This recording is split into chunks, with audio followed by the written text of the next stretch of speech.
अस्सलाम वालेकुम।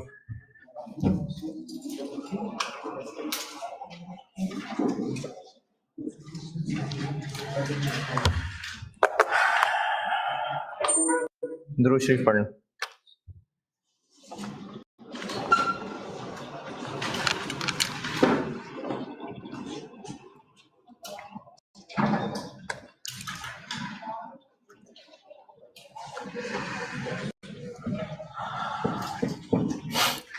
अच्छा भाई, सच्ची सच्ची कितने लोग होमवर्क कर सके? एक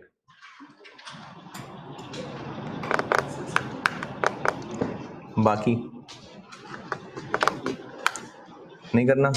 करना आई थिंक थर्सडे को ना हम लोग मैनेज करना डिफिकल्ट है, specially Fridays and Saturdays, because 10 बजे क्लास है तो सुबह अक्सर यहाँ पे ही कुछ पेंडिंग के मैसेजेस आ रहे होते हैं ऑफिस से भेजा जो वो एड्रेस करने पड़े थे। कल हो जाएगा? हो जाएगा। ठीक है जी, कल कर लेते।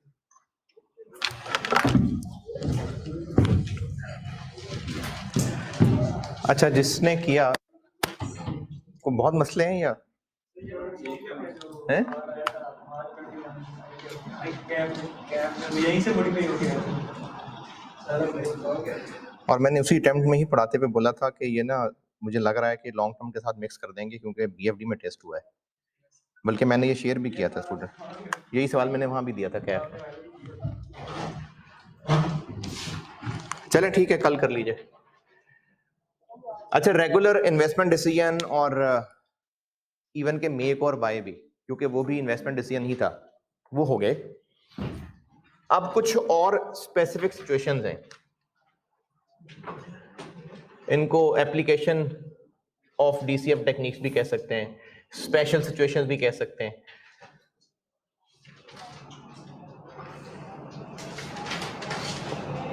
चलिए मैं इनको कह देता हूं कि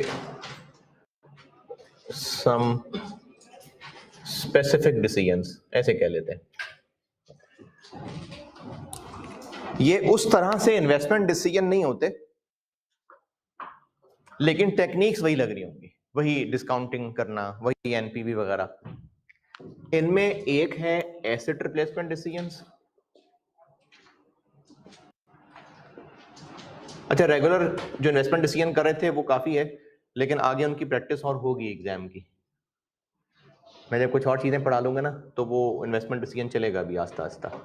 एक है एसेट रिप्लेसमेंट डिसीजंस और एक है फाइनेंसिंग डिसीजंस। ये नॉर्मल इन्वेस्टमेंट डिसीजन से थोड़े से डिफरेंट हैं।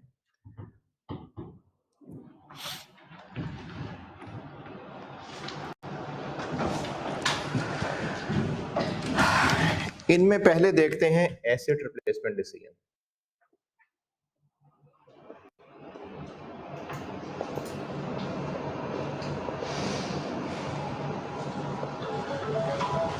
पहले एसेट रिप्लेसमेंट डिसीजन की करता हूं बात।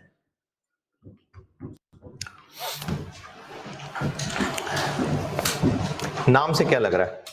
अच्छा, एसेट रिप्लेसमेंट डिसीजन ना टेक्निकली हम इनफैक्ट कर भी चुके थे, जिसमें कल तो नहीं, पहले एक सवाल किया था जिसमें एग्जिस्टिंग मशीन्स को रिप्लेस करके नई मशीन्स लानी थी, तो वो भी इनफैक्ट एसेट रिप्लेसमेंट डिसीजन ही था। एसेट रिप्लेसमेंट डिसीजन नाम से लग रहा है कि जो हमारे पास मशीनें हैं उनको रिप्लेस करके उनकी जगह कोई और मशीनें ले आए। इसको कहते हैं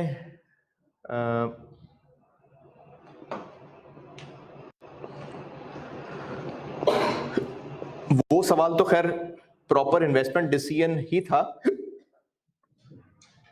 लेकिन अब उसको एसेट रिप्लेसमेंट डिसीजन के टॉपिक में अगर मैं कवर करूं तो वो है ओवरहॉल और रिप्लेस। क्या लगता है नाम से? ओवरहॉल और रिप्लेस। जो एग्जिस्टिंग प्लांट है उसी का इलाज करा के उसी को चला लें या रिप्लेस कर लें, तो ओवरहॉल और रिप्लेस। इसमें सिचुएशन भी हो सकती है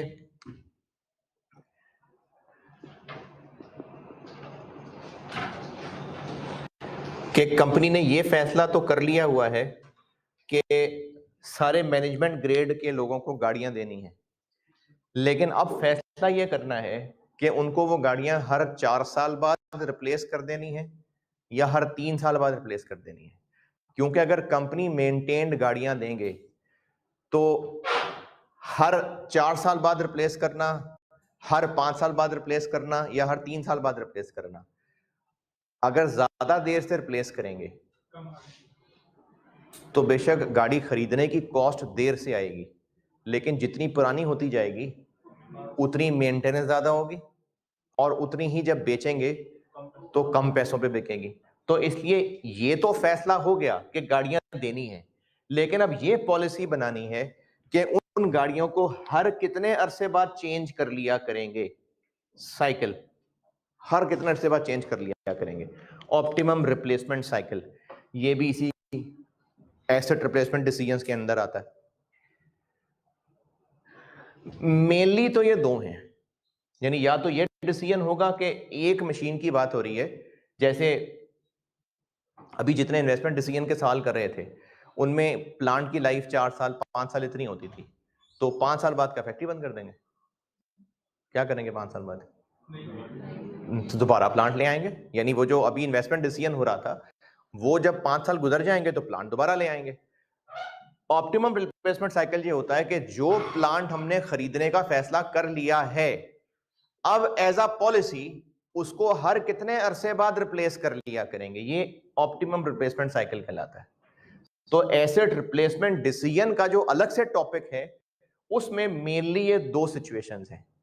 एक होगी कि जो एग्जिस्टिंग मशीन्स हैं उन्हीं को रिपेयर करा के काम चला लें, मरम्मती से शायद काम चल जाए, या फिर बस उनको चेंज करके नई ले आए, या ये वाला एक सिनेरियो है, या फिर सिनेरियो ये है कि जो प्लांट हमने खरीदने का फैसला कर लिया हुआ है बस अब आइंदा के लिए डिसाइड करना है कि हर कितने अरसे के बाद उसको रिप्लेस कर लिया करेंगे। तो मेनली ये दो सिचुएशंस हैं इसके अंदर। ओवरहॉल और रिप्लेस की बात करता हूं पहले। कैसे करेंगे फैसला? अगर तो ओवरहॉल करके कितना अरसा चल जाना है और अभी नया खरीद लें तो वो कितना अरसा चल जाना है, अगर ये दोनों अरसे सेम हुए तो इसके आंसर का तरीका और है, और अगर इनके टाइम पीरियड डिफरेंट हुए तो आंसर का तरीका और है। दोबारा सुनिए, ओवरहॉल और रिप्लेस बता रहा हूं, पहले ये करते हैं ना, फिर उसके बाद मैं इस पे आऊंगा। ओवरहॉल और रिप्लेस डिसीजन में अगर एग्जिस्टिंग मशीन को हम रिपेयर करा के चला लें या रहने दें नया खरीद लें, ये घरों में ये डिसीजन हो रहे होते हैं कि जूता गड़वा के वही चला लें या नया जूता खरीद लें, या फ्रिज रिपेयर करा के कंटिन्यू कर लें या नया फ्रिज खरीद लें, बर्तन है टांके लगा के चला लें या नया बर्तन खरीद लें, कपड़े हैं सिलाई लगा के चल जाए या पुराने नए ले लें। तो बिजनेसेस ने भी ये फैसला करना होगा कि जो मशीन इस वक्त चेंज करने के काबिल पहुंची हुई है, क्या उसमें अच्छा खासा खर्चा करके उसको फिर काबिल इस्तेमाल बना लें या बस रहने दें और नया एसेट खरीद लें। इस डिसीजन में अगर इसको रिपेयर करके ठीक चलाना भी 4 साल चलेगा और नया भी 4 साल का होगा तो इसको और तरह सॉल्व करेंगे, और अगर इन दोनों के टाइम पीरियड में फर्क होगा तो और तरह सॉल्व करेंगे। ओवरहॉल और रिप्लेस सिचुएशन समझ आई? ओवरहॉल और रिप्लेस की सिचुएशन कि जो एग्जिस्टिंग मशीन्स हैं उन्हीं को इलाज करा के और कंटिन्यू कर लें या अभी ही चेंज करके नई ले आए, ये सिचुएशन है। तो मैंने कहा कि अगर इन दोनों की लाइव्स सेम हुई तो इसके हल करने का तरीका और है, और अगर इनकी लाइव्स डिफरेंट हुई तो तरीका और है। इनफैक्ट इसमें एक स्टेप और करना पड़ेगा, बस इसमें जो कैलकुलेशन करनी होगी उतनी कैलकुलेशन इसमें भी होगी, लेकिन इसमें एक स्टेप और होगा। बस पहले इसका वो सवाल कराता हूं जिसमें दोनों की लाइफ सेम है, फिर इसके बाद कराऊंगा कि जिसमें लाइफ डिफरेंट हो, लेकिन वो इसके बाद कराऊंगा। इसके बाद फिर इसके उस सवाल पे आऊंगा जिसमें दोनों ऑप्शंस की लाइफ डिफरेंट हुई। पहले मैं इसका सवाल कराता हूं जिसमें दोनों की लाइफ सेम होंगी।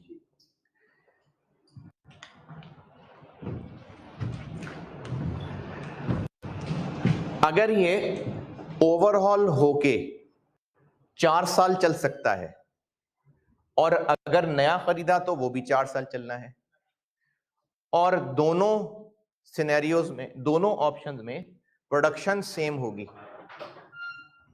दोबारा सुने, ओवरहॉल और रिप्लेस का सवाल करा रहा हूं पहले। ओवरहॉल होके भी 4 साल चल जाएगा और अभी नई मशीन खरीद ली तो भी 4 साल नई मशीन चल जाएगी, और दोनों की ऑपरेशन कैपेसिटी सेम होगी, यानी पुराने को चला लें उससे भी उतनी ही प्रोडक्शन होगी 4 साल में, इसको चला लें उतनी भी प्रोडक्शन होगी। तो इन ऑप्शंस के कंपैरिजन के करते हुए सेल्स कंसिडर करेंगे।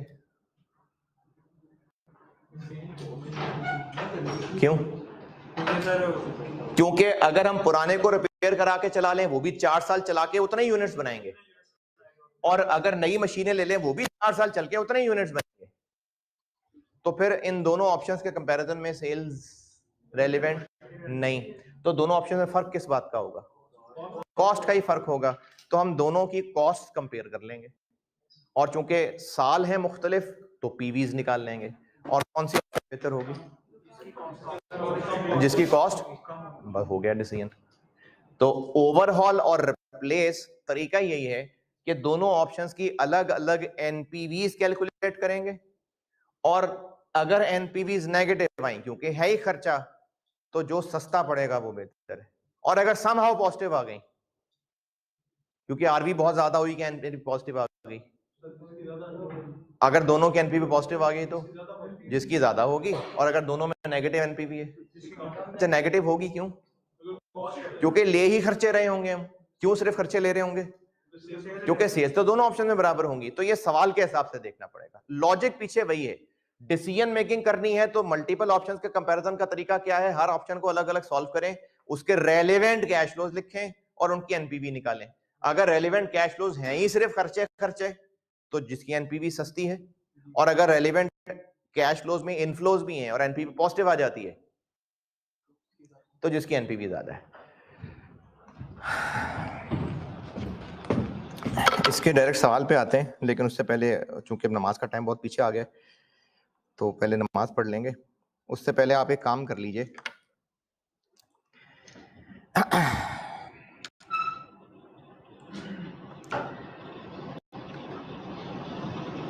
बल्कि नहीं ठीक है, क्या काम करना है, मैं डायरेक्टली सवाल पे लेके चलता हूँ।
क्वेश्चन नंबर 10 पे आए।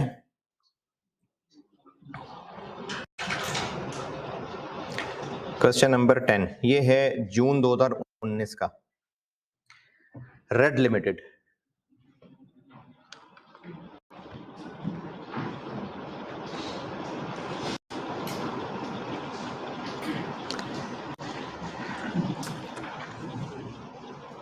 इसकी एक ऑप्शन कर लेते हैं, फिर नमाज पढ़ लेते हैं। सवाल पढ़ लीजिए, दो ऑप्शन हैं, एक सॉल्व कर देता हूँ, बाकी फिर नमाज से बात करते हैं।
सर जो हमने एक मशीन को 100% यूटिलाइज कर लिया तो वो टैक्स के लिहाज से तो कहाँ किया 100% यूटिलाइज?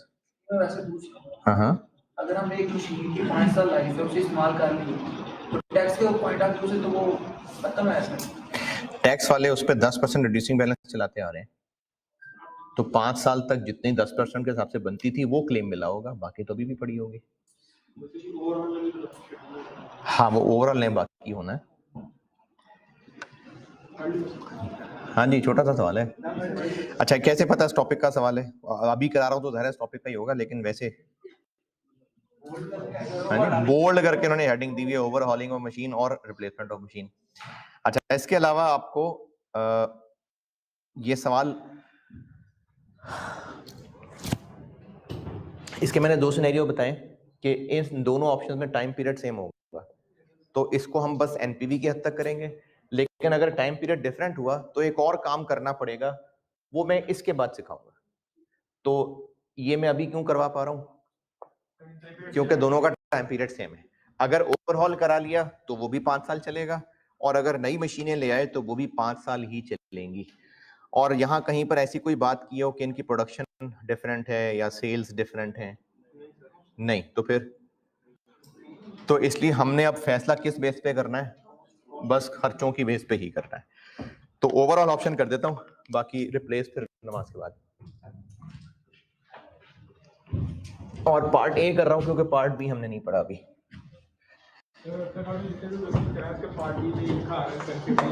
ये पढ़ना है ना, ये जब मैं पढ़ा दूंगा ना तो फिर ये सारे सवाल जिनके पार्ट बी सारे रहते थे ये तब इकट्ठे ही होंगे।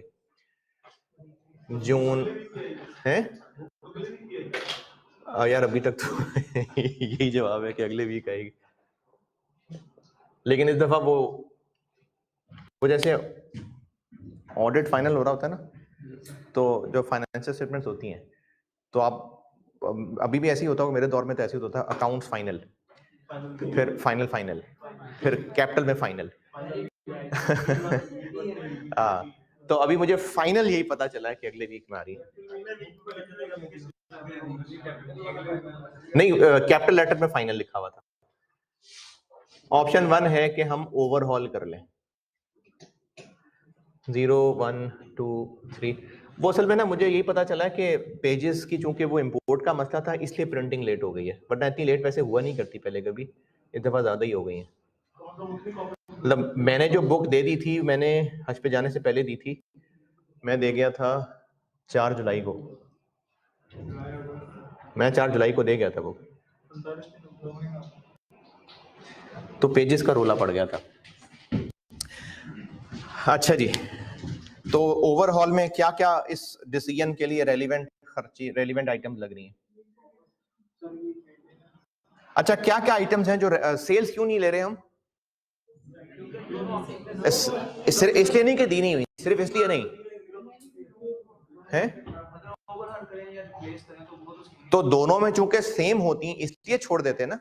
तो इन अदर वर्ड्स हमने कौन कौन सी आइटम लेनी है जो दोनों में डिफरेंट होंगी, तो दोनों में मेंटेनेंस डिफरेंट है। कैसे पता डिफरेंट है?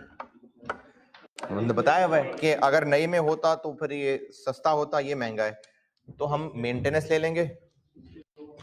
मेंटेनेंस ईयर 1 की 10 मिलियन है या ईयर 1 में भी इन्फ्लेट करना है? ये लिखा हुआ है कि करंट प्राइसेस हैं, तो इसलिए ईयर 1 वाली फिगर को भी इन्फ्लेट ही करना है। Other information point number 1, inflation rate 5% है, तो हम एग्जामिनर को बता देंगे कि हम करने लगे हैं LY इंटू 1.05।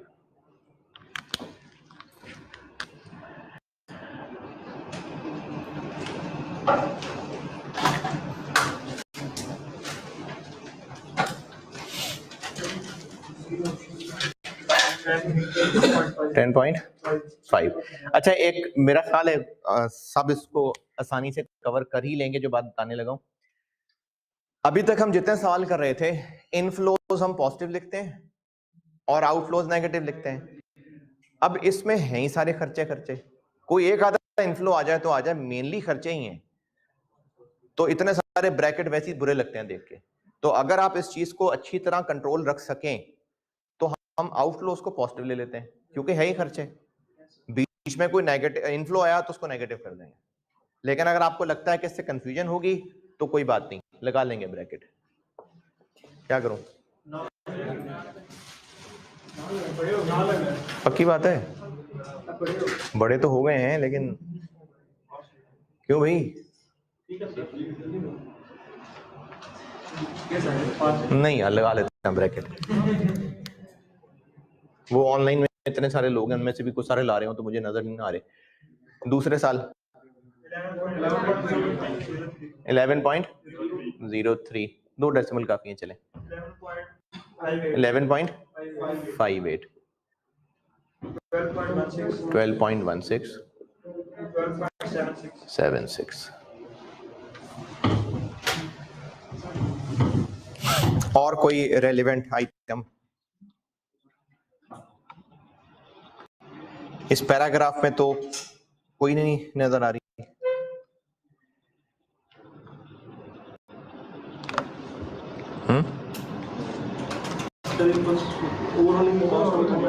ओवरहॉलिंग की कॉस्ट वो हम एंड पे लिखेंगे। तो और क्या क्या आइटम्स डालने, यानी अब डेप्रिसिएशन ही रह गई है टैक्स के लिए, मेंटेनेंस है और डेप्रिसिएशन है, यही, और तो कुछ नहीं है। तो आप ये भी कर सकते हैं जैसे हम अब तक करते आ रहे हैं कि अलग से टैक्स की वर्किंग, और ये भी कर लेते हैं कि भूल ही ना जाए आप, यहीं पर मैं डेप्रिसिएशन ले लेता हूँ और फिर बाद में उसको ऐड बैक कर लेंगे। तो डेप्रिसिएशन निकाल लेते हैं।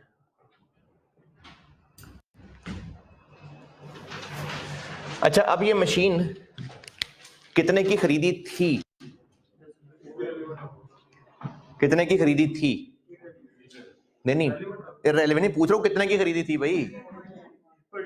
इररेलेवेंट की खरीदी थी, कितने की खरीदी थी? 48.5 की खरीदी थी। क्योंकि अब वहां से ऑनवर्ड हमने चलना है, क्योंकि बाकी जितनी जिंदगी बाकी है इसमें ओवरऑलिंग कॉस्ट भी ऐड होनी है, इसलिए हमें अभी तक की बुक वैल्यू पे आगे आना पड़ेगा, वहां से फिर आगे चलेंगे। तो अभी इस वक्त कितने साल गुजार चुकी है मशीन, तो अभी की हमें बुक वैल्यू पे आना पड़ेगा। XWDV 5 साल गुजार के कैसे पहुंचे? अच्छा, मैं ब्रैकेट में कर रहा हूं, अगर आप सबको ये बात समझ आती है तो ठीक है, बड़े हो गए आप लोग, नहीं तो फिर हर साल की डेप्शन कैलकुलेट कर लेना। कॉस्ट कितनी थी? 48.5। ये क्या किया मैंने? 25% इनिशियल, वो माइनस करके ये आंसर आ गया। अच्छा, नॉर्मल डेप्शन कितनी है? ये बात ठीक है। 5 साल बाद 10% 10% 10% 10% करते करते इतना रह गया होगा। ये ओके, या 5 साल की डेप्शन निकालूं? कितना आ गया? 21.48। तो अभी इस वक्त जहां हम खड़े हैं इसकी बुक वैल्यू इतनी है, इसमें ओवरहॉलिंग टैक्स वाले अलाउ करेंगे और नॉर्मल ही अलाउ करेंगे तो वो इसके साथ कैपिटलाइज हो जाएगा 35। तो ये बन जाएगा 56.48। आगे अब इस पे नॉर्मल डेप्शन लगेगी। तो पहली डेप्रिसिएशन 10% 5.65, बाकी रह गया 50.83।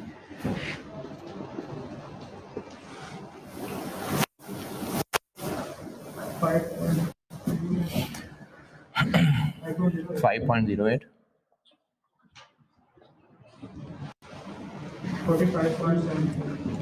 45.75। और तीसरी डेप्रिसिएशन 4.58, 41.17। चौथी डेप्रिसिएशन 4.12,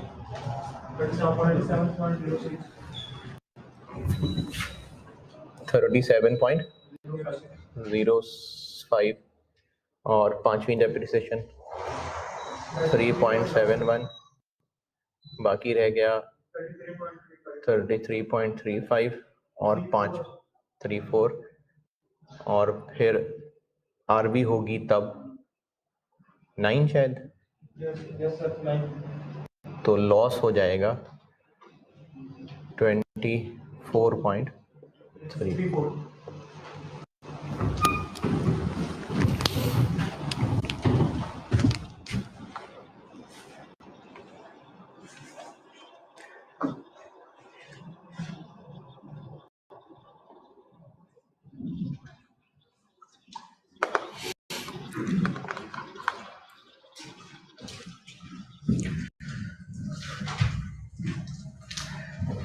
बल्कि एक गड़बड़ हो गई, उसने लिखा भी हुआ है और उसे इशारा मिल रहा है आरबी इन्फ्लेट करनी है। क्यों? क्योंकि उसने कहा है करंट प्राइसेस। अदरवाइज अगर करंट प्राइस ना कहा होता तो मैंने आपको कहा था कि आप जो मर्जी अज्यूम करें, बस नोट दे दें। जैसे होमवर्क वाले सवाल में इन्फ्लेट नहीं किया हुआ, तो वो मैंने आईकैप का सोल्यूशन ही एज सच बस फॉर्मेट अपना किया हुआ, बाकी तो सोल्यूशन आईकैप वाला ही था, बस अपने फॉर्मेट पे सॉल्व किया था वो।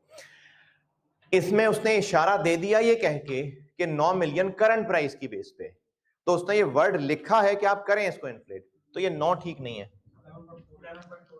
हम इस 9 को 5 साल इन्फ्लेट करेंगे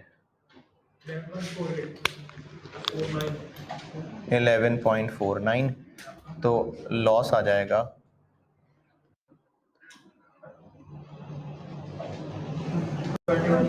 21.85।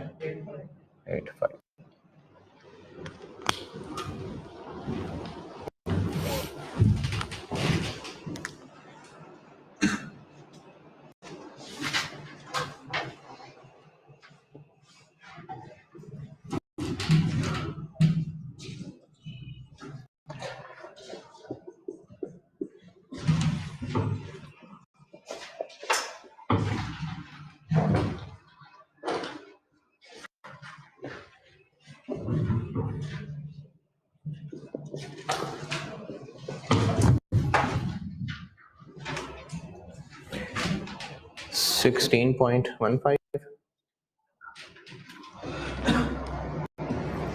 16.11, 16.16,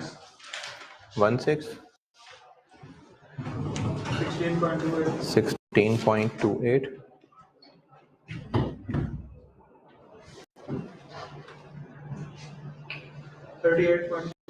38 point tax rate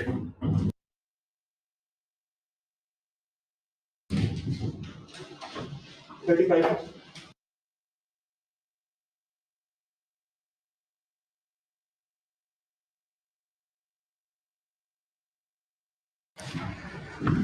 अच्छा, एक चीज मुझे पहले कहनी चाहिए थी ताकि आपको आदत रहे।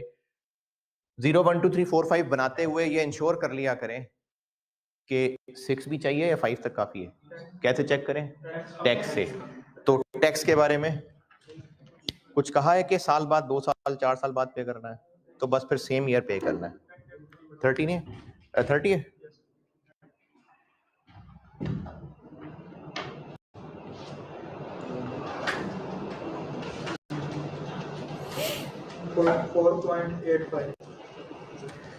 अब ये पॉजिटिव जी सर, ठीक है। 4.83, 4.83, 4.85, 4.85, 4.88 और 9, अच्छा 11.50 और ये डेप्शन वापस ऐड बैक कर देते हैं 5.65, 5.08, 4.58, 4.12 और 25.56। सही है? और ओवरऑल 35 और 11.49। चलें, ये ऑप्शन 1 हो गई, इसकी एनपीवी निकाल लें और बाकी फिर नमाज के बाद कंटिन्यू करते हैं।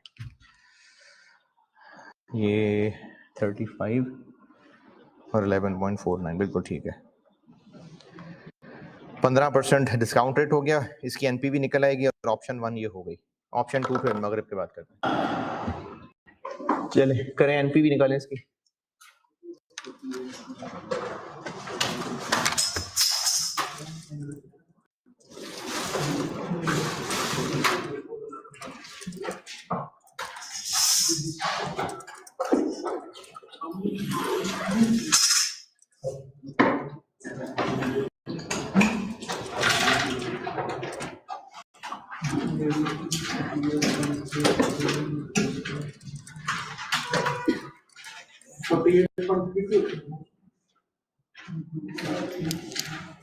फोर्टी 48 पॉइंट समथिंग ठीक है।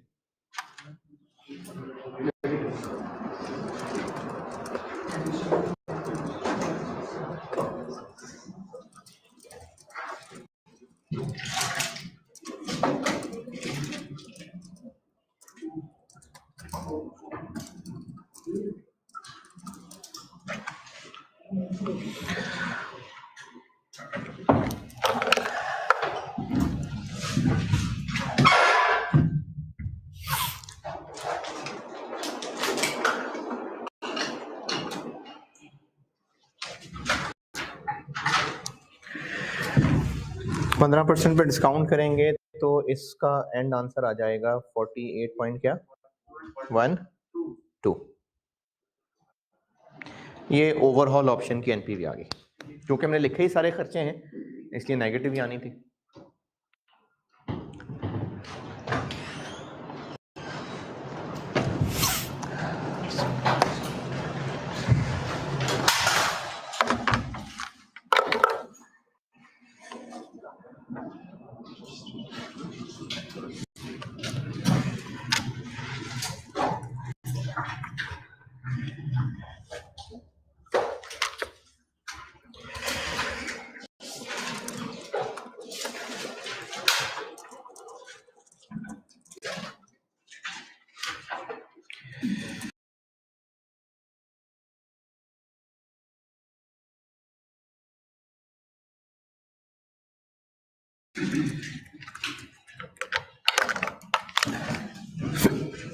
हटा दूं? हाँ जी, नोटेड, हटा दूं?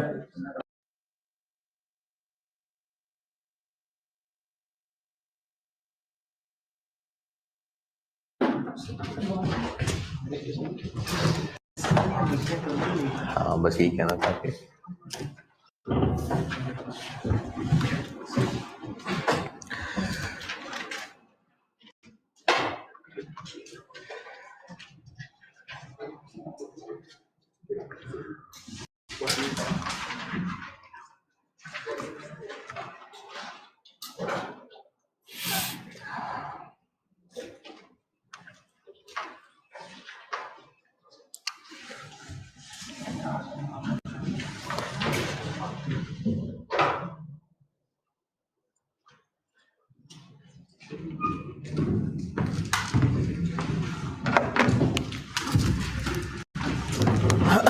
ऑप्शन 2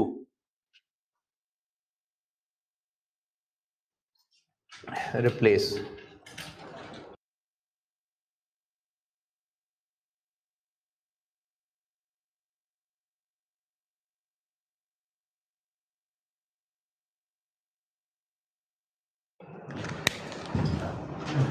नई मशीनें लेंगे तो नई मशीनों में क्या क्या होगा जी? मेंटेनेंस कॉस्ट होगी कितनी? 60% कम, यानी जो ऑप्शन 1 में निकाली है उसका 40%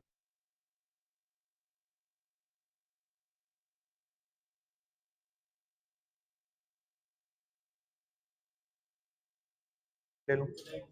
नहीं, ये 60% ज्यादा है, ये 60% ज्यादा है।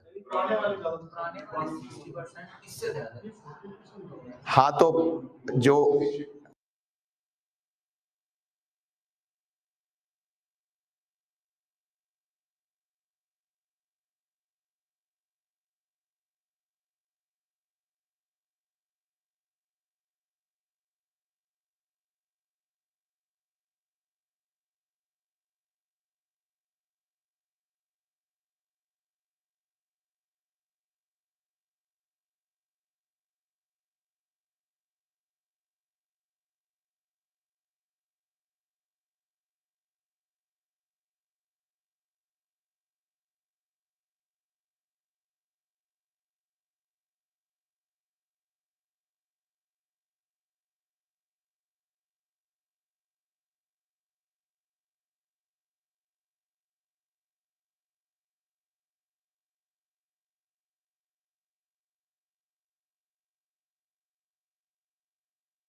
ओवरऑल वाली ऑप्शन है वो इससे 60% ज्यादा है, तो उसका 40% है ना।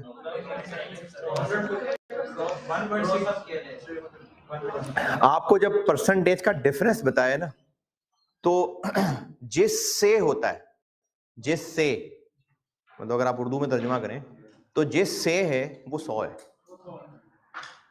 जिससे है वो 100 है।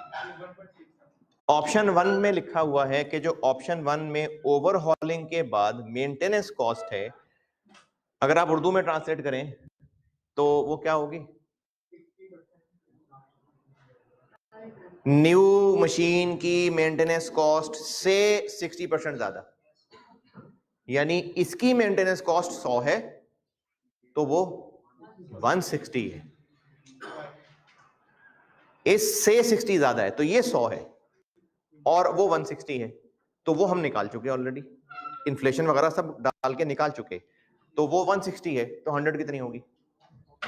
उसको 160 से डिवाइड कर दें, तो इसको हम एग्जामिनर को कह देते हैं कि ऑप्शन 1 वाली मेंटेनेंस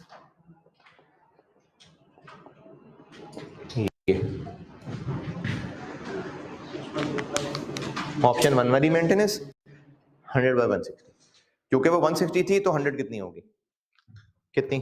6.56 वो है इन्फ्लेशन ना ऑलरेडी, हमने तो उसको ऑलरेडी कर लिया था इन्फ्लेट, अब बस उन सारी फिगर्स को 160 से 100 बनाना है। 6.56।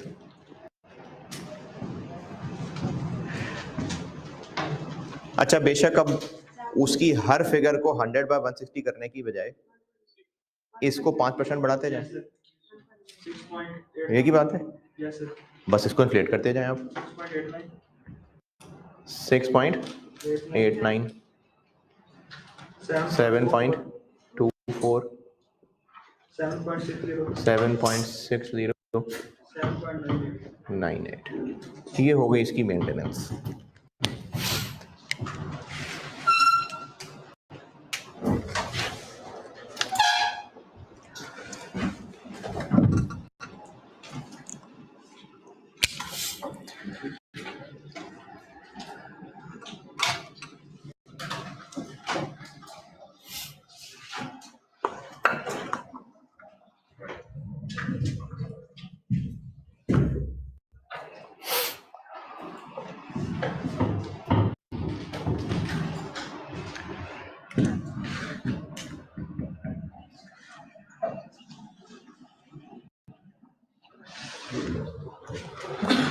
और डेप्रिसिएशन यानी टैक्स है, बस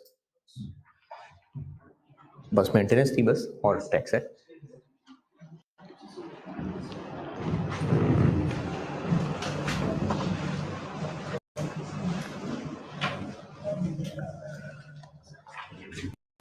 अच्छा, ऑप्शन 1 में मैंने एक तरीका कर लिया था ताकि वो भूल ना गया हो, इसमें दूसरा वाला कर लेता हूं। कॉस्ट कितनी? अच्छा, कॉस्ट के लिए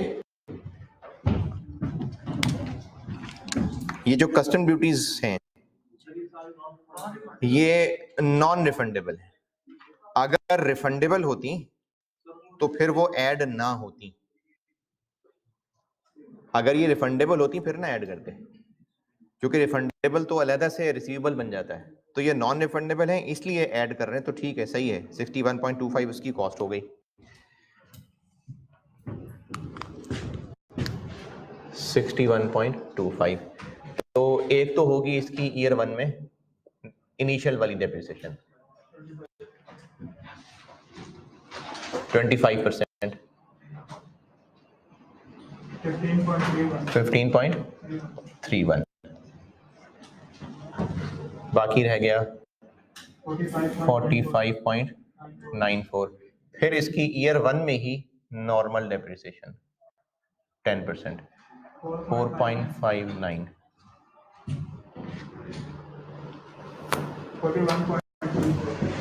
41.35, फिर ईयर 2 में डेप्रिसिएशन नॉर्मल 4.14, बाकी रह गया 37.21. 37.21। फिर तीसरी डेप्रिसिएशन 3.72, 33.49। फिर चौथे साल की डेप्रिसिएशन 3.35, 30.14। फिर पाँचवें साल की डेप्रिसिएशन 3.01, बाकी रह गया 27.13।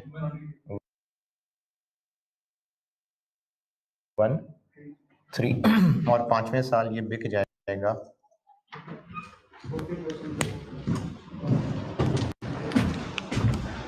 अब ये भी वो साथ लिख रहे हैं एट करंट प्राइसेस, यानी इसको भी करो इन्फ्लेट।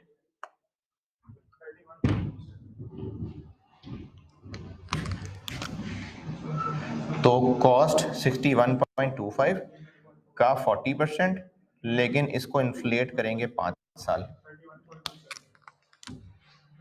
31.27, तो गेन आ जाएगा 4.16।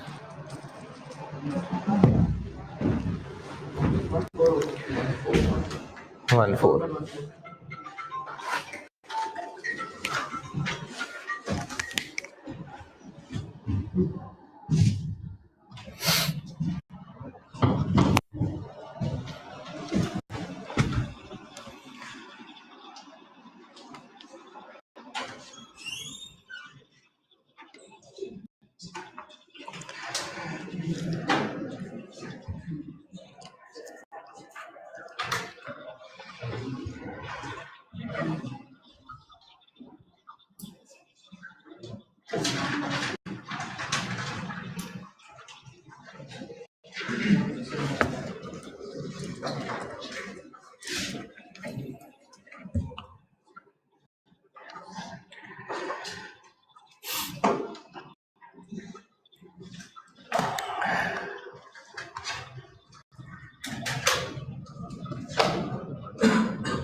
अच्छा, इधर ज्यादा कोना हो जाएगा, मैं यहाँ कर रहा हूँ, फिर मिटा दूंगा।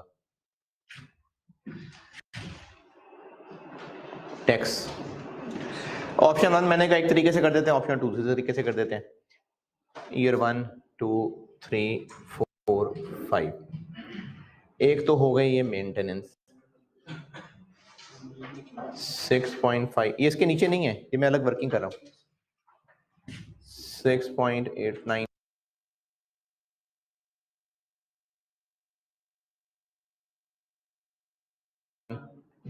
7.24, 7.6, 7.98 डेप्रिसिएशन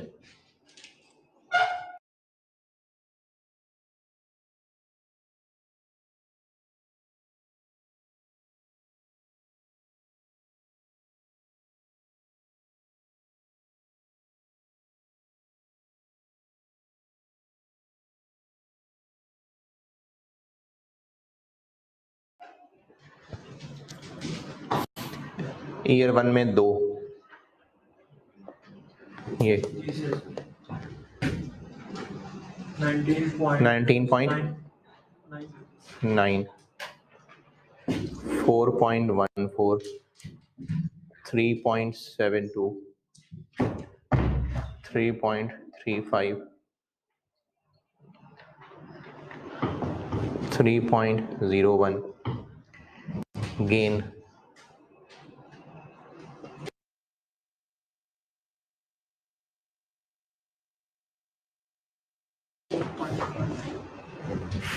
$4.14.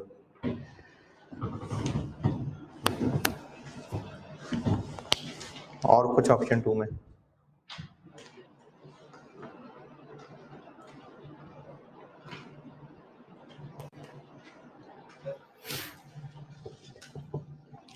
हाँ जी, अगर रिप्लेस कर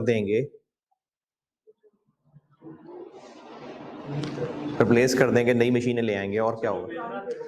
पुरानी बेचेंगे तो उस पर प्रॉफिट एंड डिस्पोजल होगा और वो ईयर 1 की रिटर्न में। तो पुरानी पे बेच के कितना प्रॉफिट आएगा?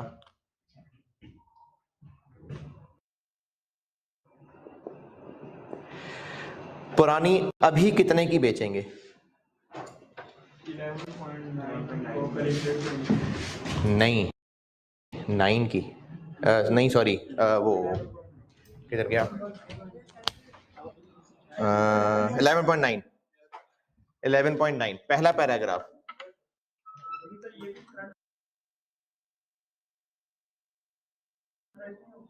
तो अभी बेचेंगे ना हम। अगर नई मशीनें खरीद लेंगे तो पुरानी बेच देंगे और पुरानी पहले पैराग्राफ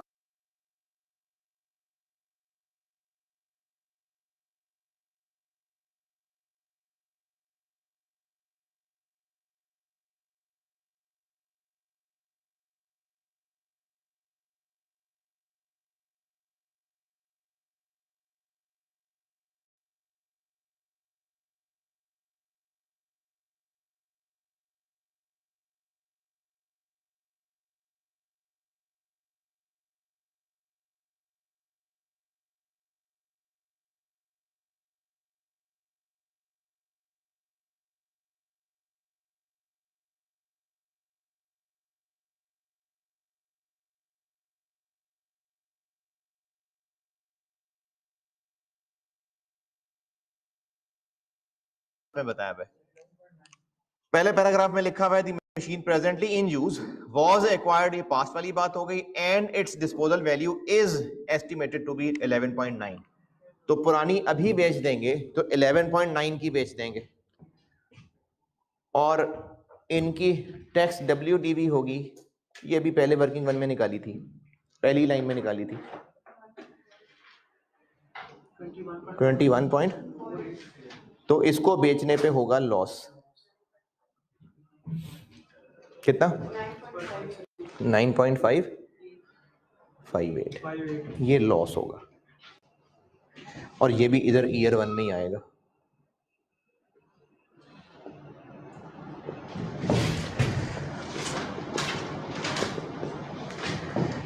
$9.58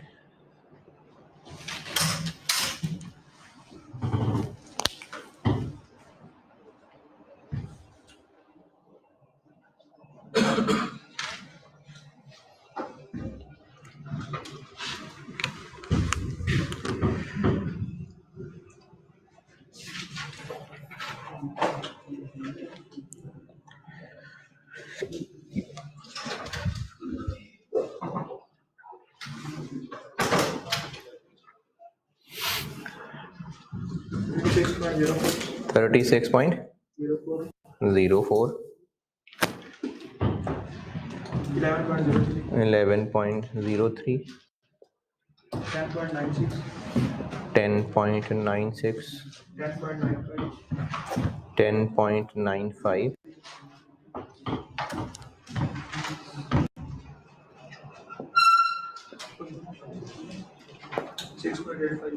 6 पॉइंट यू प्रॉब्लम 5 तो नहीं कर दिया?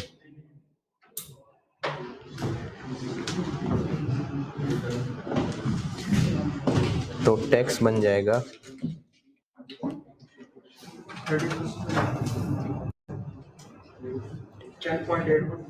10.81 3.31 3.29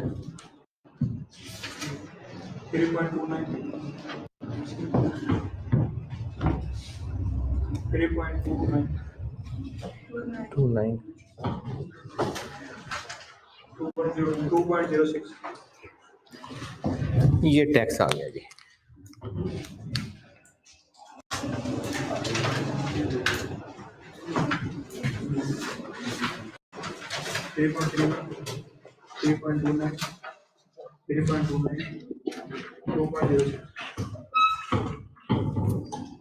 ये टैक्स की वर्किंग नोट करें, फिर मैं नीली वाली फिगर लिखता हूँ।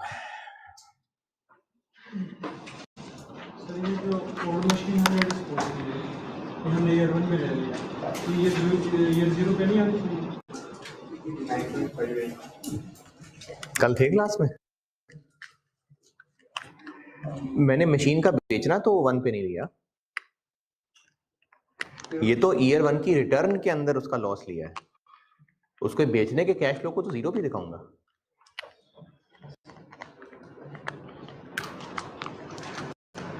Option 2 tax.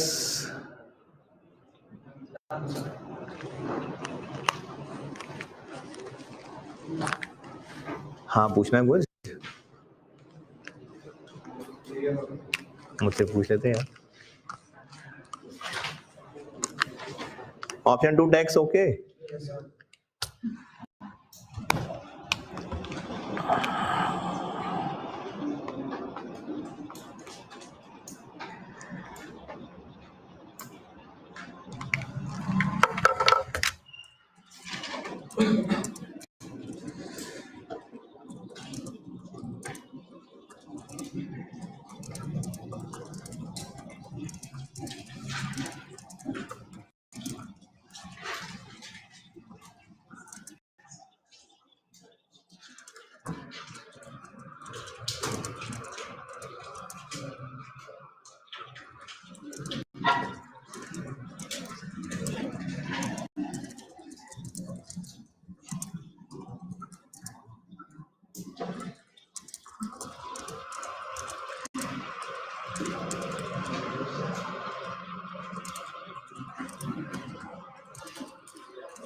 Yes, sir.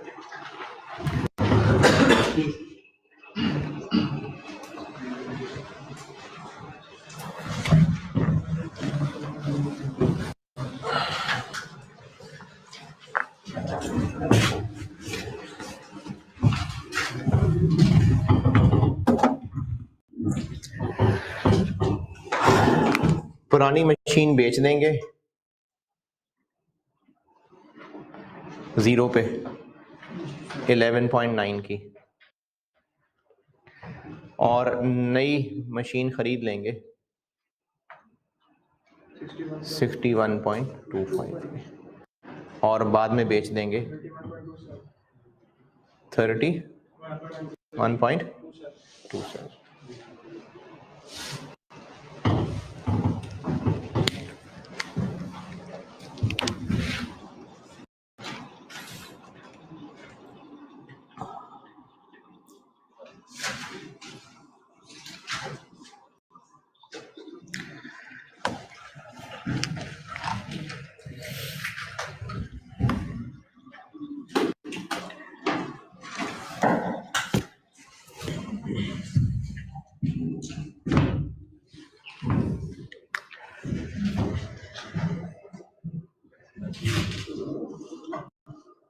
Negative 49.35. 49.35, Positive 4.25. 25, 3.58,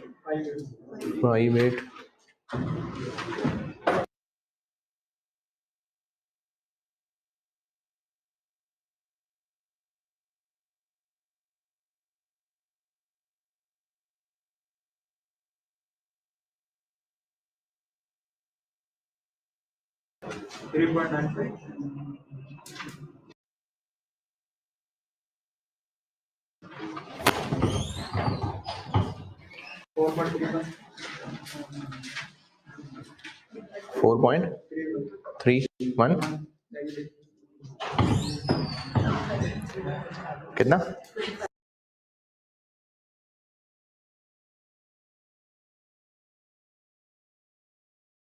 $25.35.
कितनी आ गई एनपीवी? अच्छा, अब ये डिस्काउंट फैक्टर आएगा इसका 15% पे, फिर वो पीवीज बनेगी और फिर एंड पे इसकी एनपीवी आ जाएगी 40.83। तो कौन सी ऑप्शन बेहतर है? ये बेहतर है, क्योंकि हमने लिए ही खर्चे थे, इसलिए एनपीवी तो नेगेटिव ही आनी थी। तो ये कम है, इसका मतलब ये कम खर्चा है, तो ऑप्शन 2 बेहतर है।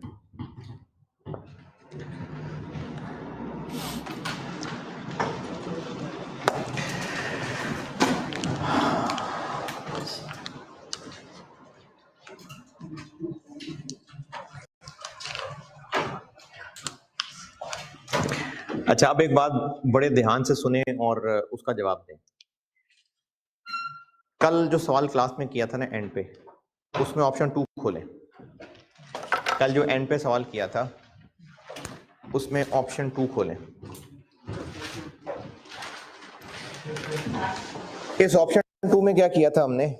एग्जिस्टिंग मशीन को यूज किया था, प्रपोजल 2, और 0 पे क्या फिगर लिखी थी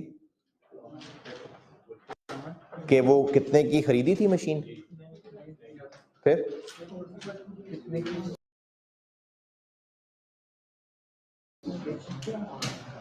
कल वाले सवाल में प्रपोजल 2 करते हुए 0 पे क्या लिखा था कि मशीन खरीदी कितने की थी। फिर क्या लिखा था? Opportunity cost. क्यों लिखी थी? कि अगर यहां यूज कर लिया तो जो बेचना था वो नहीं बेच सकेंगे। ये नेगेटिव था 31,650, नेगेटिव था 31,650। तो इसको क्यों लिखा था 0 पे? Opportunity cost. अच्छा, अब आज वाले सवाल की ऑप्शन 1 देखें।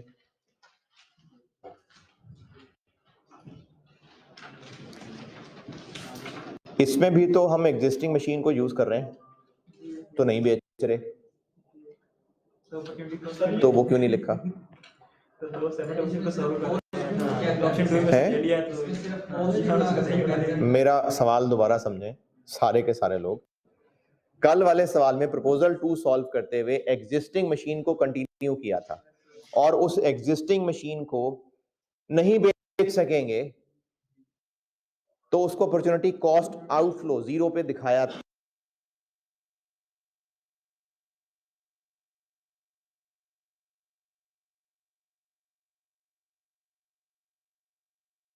हाँ, इस आज वाले सवाल में भी ऑप्शन 1 में तो यही कर रहे हैं कि एग्जिस्टिंग मशीन को ही चलाएंगे, तो उसमें उसका ना बेच पाना क्यों नहीं दिखाया आउटफ्लो है? क्योंकि हमने 2 अलग अलग ऑप्शन लिखी हैं, तो वो तो कल में भी 2 अलग ऑप्शन थी। अभी भी कैश फ्लोज ही निकाले यार। अरे ये भी कैश फ्लोज हैं, वो कैश फ्लोज ही है ना। कल भी एनपीवी कैलकुलेट की थी, आज 2 ऑप्शंस किए तो कल भी 2 ऑप्शंस की थी।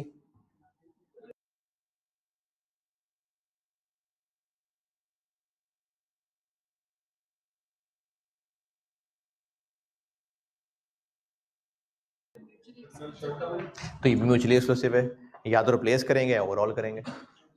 हाँ जी, कल भी कैश फ्लोज थे, ये भी कैश फ्लोज हैं। अगर आपको ये लगता है कि हमने 2 ऑप्शन सॉल्व किए तो कल भी 2 ऑप्शन सॉल्व की थी,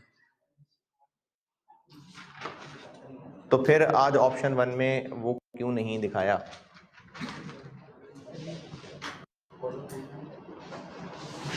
हाँ जी बता दे यार, पता है?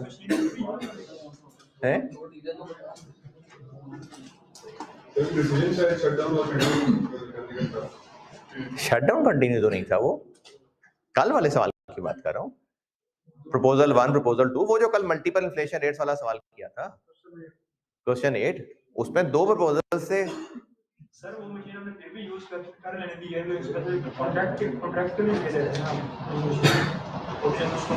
नहीं, ये वजह नहीं है टाइम क्या, क्योंकि वो 3 साल थी, एक 2 साल। तो क्या हुआ, हमने 2 ऑप्शन सॉल्व की, एग्जिस्टिंग मशीन को यूज करना था तो उसकी अपॉर्चुनिटी कॉस्ट 0 पे आउटफ्लो दिखाई। यहाँ भी हम 2 ऑप्शन सॉल्व कर रहे हैं और एग्जिस्टिंग मशीन को कंटिन्यू कर रहे हैं, तो फिर उसकी अपॉर्चुनिटी कॉस्ट 0 पे आउटफ्लो क्यों नहीं दिखा रहे? दिखानी चाहिए, गलत हो गया फिर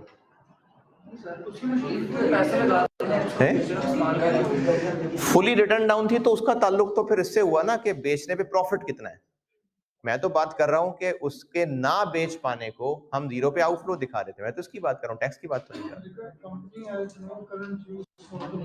रहा। उसमें बाकी कैश फ्लोस हम ले रहे हैं, तो उसको बेचना था, तो एग्जिस्टिंग भी तो बेच सकते थे, बेची है ना। सर हमने बेच ऑपरेटिंग कैश फ्लो करने के बाद जो ओवर हम इसको माइनस भी तो नहीं किया सर, इसको ले लिया इस ऑप्शन में क्या करें? हाँ जी, ऑपरेटिंग कैश फ्लो, तो ये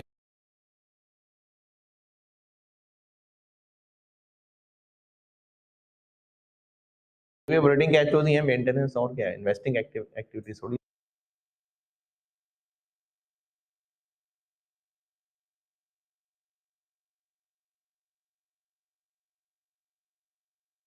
लिखी है। मेरा सवाल समझ आ गया? हाँ, तो मुझे आपका जवाब समझ नहीं आ रहा। हाँ जी, कल वाले सवाल में जो मैंने दूसरा किया था कल, जिसमें एक प्रपोजल 1 थी, प्रपोजल 2 थी। प्रपोजल 1 में 3 साल के कैश फ्लोज थे, प्रपोजल 2 में 2 साल के कैश फ्लोज थे। जी, कल जब हमने प्रपोजल 1 किया तो हमने नए प्लान की वैल्यू ली है। प्रपोजल 1 में नए प्लान की वैल्यू लिया, ठीक है। हाँ, तो उसके अंदर तो यहाँ भी नए प्लान की वैल्यू ली है, यहाँ पर पुराने की भी ली है। अच्छा, तो उसके अंदर हम एक प्लांट को चेक करे थे, तो फिर दूसरे के लिए हमने अपॉर्चुनिटी कॉस्ट का किया था दूसरे प्रपोजल के। हाँ इसके अंदर हम जब दोनों को कर रहे हैं तो दोनों लेदर कॉन्टेक्स्ट के अंदर लेके जा रहे हैं कि अगर इनकी अगर हमें हो तो ओल्ड प्लांट का भी सारा डिस्कस हो रहा है और उसके अंदर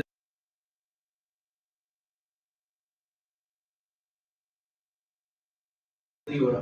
दोबारा बोले, मतलब शायद थोड़ा थोड़ा डायरेक्शन ठीक लग रही है मुझे, दोबारा बताएं दोबारा। कल हमने जो प्रपोजल बन लिया उसके अंदर हमने पुराने प्लांट की जगह नया प्लांट चेंज करना था। पुराने प्लांट की जगह नया प्लांट लाना था। अच्छा हाँ, तो हमने यहाँ पर नए प्लांट की वैल्यू ली थी फिर उसको हमने डेप्रिसिएट की। ठीक है। तो उसके अंदर जो जब हमने प्रपोजल 2 लिया तो हमने कहा कि अभी शट डाउन करना है, तो वो फिर हमने तो कहते हैं पुराना प्लांट जो है उसको सिर्फ बेचना था, उसकी अपॉर्चुनिटी कॉस्ट ली थी। अच्छा, तो जब हमने प्रपोजल 1 लिया तो वहां पर उस पुराने वाले प्लांट को तो नहीं हमने डिस्कस किया।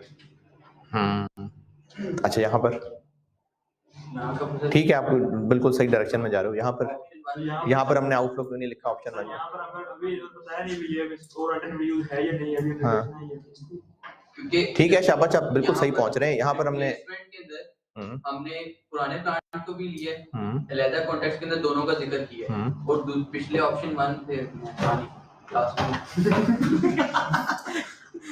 उस ऑप्शन 1 में हमने नहीं लिखी अपॉर्चुनिटी कॉस्ट। वहां पर नहीं लिखी। हाँ नहीं लिखी, यही तो मैं यही तो पूछ रहा हूँ। हाँ, तो जब हम यहाँ पर ही दोनों को लेके चल रहे हैं तो वहां पर ही हमने दोनों को लेके गए दोनों। अच्छा, लेकिन बहरहाल आपका पहले वाले का जवाब बिल्कुल ठीक है, शाबाश। जाएंगे तो फिर भी अपॉर्चुनिटी कॉस्ट देखिए रिप्लेस होना ही होना था, उसमें रिप्लेस की बात नहीं हो रही, उसमें अगर कि इसकी कोई एक क्वेश्चन नंबर 8 में तो उसकी कोई यूज ही नहीं था, इसमें से उसकी अपॉर्चुनिटी कॉस्ट वो तो लेनी पड़ेगी। अच्छा, इसमें तो यूज होना ही है, इसमें रिप्लेस होनी थी। हाँ नहीं, रिप्लेस होनी लाजमी तो नहीं थी, यही तो हम डिसाइड कर रहे हैं कि रिप्लेस करें कि ना करें। सर प्रोजेक्ट तो चल रहा है ना। नहीं, हम यही तो फैसला करने लगे हैं कि रिप्लेस करना है कि नहीं करना। जरूरी तो नहीं कि रिप्लेस करें, अगर ना रिप्लेस करना बेहतर हुआ तो हम नहीं करेंगे रिप्लेस। ये ऐसा तो नहीं कि रिप्लेस होना ही होना है, ये तो हम फैसला कर रहे हैं कि रिप्लेस करें कि ना करें। सर इसमें ये नहीं पता रिप्लेस करने लोड की जगह अच्छा हाँ जी, आओ उधर पीछे कुछ बोलने लगा था कोई। क्लासेस के शुरू में बात बताई थी कि क्या लीक पुलाव पकाते हुए अब ये नहीं करेंगे, मतलब कि 2 ऑप्शन। ये वो बात नहीं है, ये वो बात नहीं है। और उसमें जो प्रपोजल 2 था हाँ। उसमें एक मशीन थी जो हम अल्टरनेटिवली यूज कर सकते थे, मतलब प्रपोजल 1 में एक डिफरेंट मशीन है जो हम नहीं खरीदते, प्रपोजल 2 में कंपनी के पास एक ऑप्शन है जिसे हम यूज कर सकते हैं, अगर वो नहीं यूज करेंगे तो कंपनी कुछ अर्न कर सकती है उसे बेच के। तो सही है, हमने उसे यूटिलाइज किया। ठीक है, बिल्कुल ठीक है। यहाँ पर ऑप्शन 1 में ऐसा क्यों नहीं किया इस सवाल में?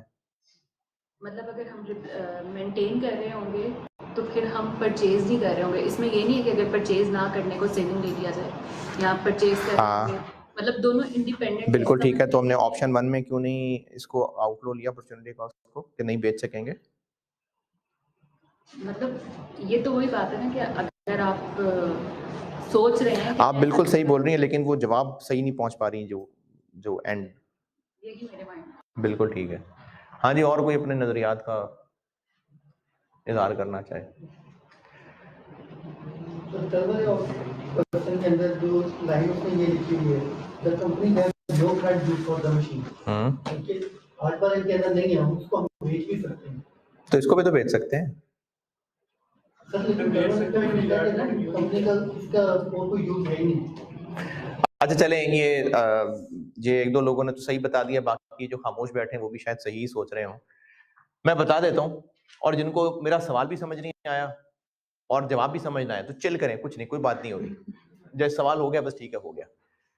जिनको सवाल समझ आया है और अब जवाब भी समझ आ जाए तो उनके लिए देखें, ये जो अभी इस वक्त इस सवाल में 2 ऑप्शन है ना, इन 2 ऑप्शंस को ही कंपेयर किया जा रहा है। या तो एग्जिस्टिंग को कंटिन्यू करना है या रिप्लेस करके नए पे चले जाए, इन दो को ही डिस्कस किया जा रहा है। अब अगर हम रिप्लेस में जाएंगे, इसको अलग सॉल्व कर रहे हैं, और ओवरऑल करेंगे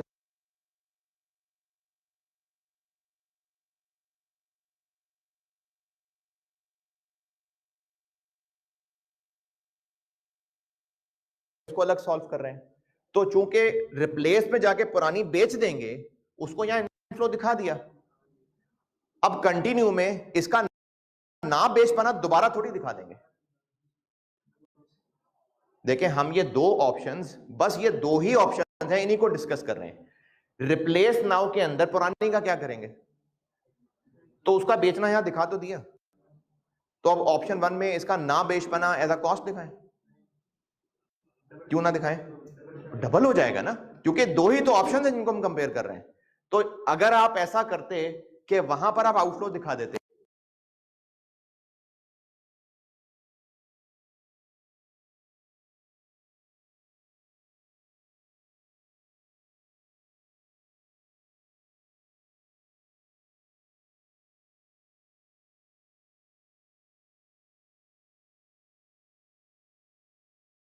वो भी ठीक है, फिर यहां इनफ्लो ना दिखाते।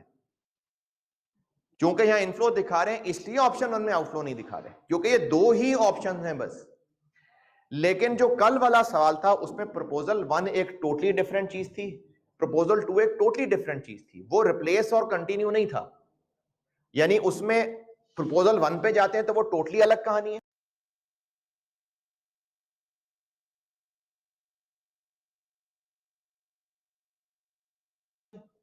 और प्रपोजल 2 पे जाते हैं तो टोटली अलग कहानी है।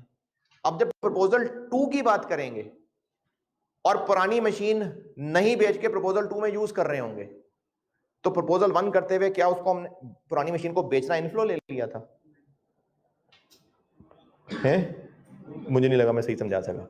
प्रपोजल 1 एक बिल्कुल सेपरेट कहानी थी, प्रपोजल 2 एक टोटली सेपरेट कहानी थी। प्रपोजल 2 में हम जिस एग्जिस्टिंग मशीन को ना बेच के कंटिन्यू कर रहे थे, तो उसको बेच के प्रपोजल 1 हो सकता था। प्रपोजल 1 एक टोटली डिफरेंट चीज थी। यहां पर एक ही मोड पे खड़े, या कंटिन्यू करना है या रिप्लेस करना है, और उन्हीं दोनों को ही हम सॉल्व कर रहे हैं। जबकि कल वाले सवाल के अंदर ऑप्शन 1 एक टोटली अलग रास्ता था, उसी मशीन का इस्तेमाल नहीं था।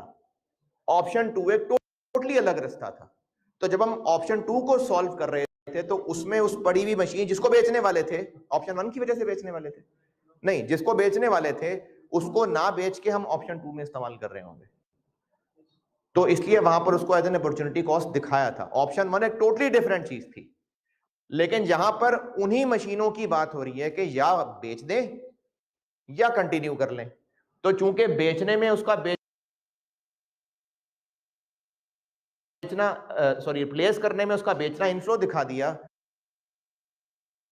तो अब अगर कंटिन्यू करने में इसका ना बेचना आउटफ्लो दिखाएंगे तो डबल डबल हो जाएगा।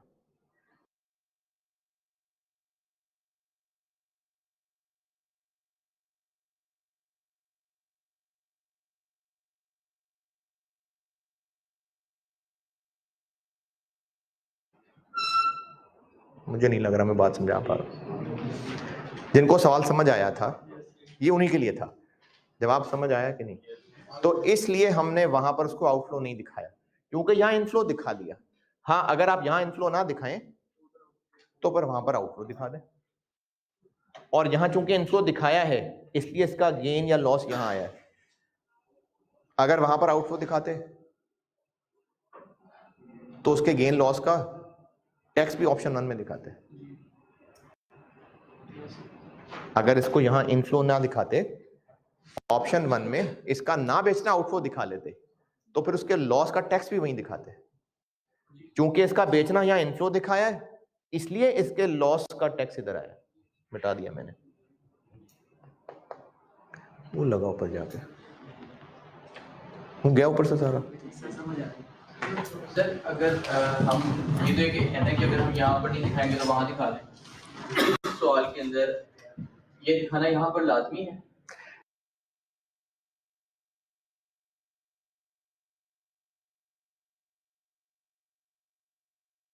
यहाँ ना दिखा के ऑप्शन 1 में दिखा लें, आप ये कह रहे हैं, दिखा लें। इस तरह तो सर फिर टैक्स पे भी इफेक्ट पड़ जाएगा, टैक्स सेविंग में भी इफेक्ट पड़ जाएगा। डिसीजन पे फर्क नहीं पड़ेगा, डिसीजन पे नहीं फर्क पड़ेगा। डिसीजन पे फर्क नहीं पड़ेगा। इस आंसर के नंबर नहीं है, जो आपने एक्शन लिया है और उस एक्शन के बाद जो डिसीजन लिया है उसके नंबर है। डिसीजन सेम रहेगा। डिसीजन सेम रहेगा। आप यहां पर इनफ्लो दिखा रहे हैं तभी तो एक कम आ रही है। आप यहां पर इनफ्लो नहीं दिखाएंगे, वहां पर आउटफ्लो दिखा देंगे, वो आउटफ्लो और ज्यादा हो जाएगा, डिसीजन वही रहेगा। यानी मैं ऐसी रफ सी फिगर बोल रहा हूं, ये 40 है, वो 48 है। अगर आप इस 11 को यहां से उठा के वहां ले जाएंगे तो ये लेट से 50 हो जाएगा, वो 70 हो जाएगा। यहां इनफ्लो से हटा लेंगे तो वो एनपीवी 40 की बजाय लेट से 50 हो जाएगी। वहां पर एक आउटफ्लो डाल देंगे तो 48 की बजाय 70 तक पहुंच जाएगा, तो डिसीजन फिर वहीं का वहीं रहेगा। तो इसलिए दोनों बातें ठीक हैं। आप चाहे यहां पर इनफ्लो दिखाएं पुराने का बेचना और वहां कुछ ना कहें, या फिर वहां पर अपॉर्चुनिटी कॉस्ट दिखा लें और फिर यहां ना दिखाएं, दोनों बातें ठीक है। तो जब हमने किसी एग्जिस्टिंग मशीन का कंटिन्यू और रिप्लेस डिसीजन करना हो, ये आगे भी सालों में है ये बात, तो फिर एग्जिस्टिंग मशीन का बेचना, रिप्लेस में इनफ्लो दिखा लें और कंटिन्यू में कुछ ना दिखाएं, या फिर कंटिन्यू में अपॉर्चुनिटी कॉस्ट दिखा दें, यहां पर उसका बेचना ना दिखाएं। दोनों में से कोई एक काम कर लें, दोनों ठीक है। कंटिन्यू और रिप्लेस वाले डिसीजन में दोनों बातें ठीक हैं। रिप्लेस वाली ऑप्शन में पुराने का बेचना दिखा लें और कंटिन्यू में इसका कुछ ना करें।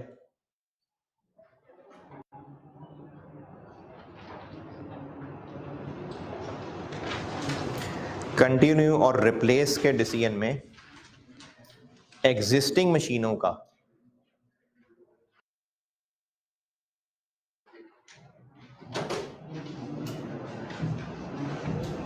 कंटिन्यू में कुछ ना बताएं, रिप्लेस में उसका बेचना इनफ्लो दिखा लें।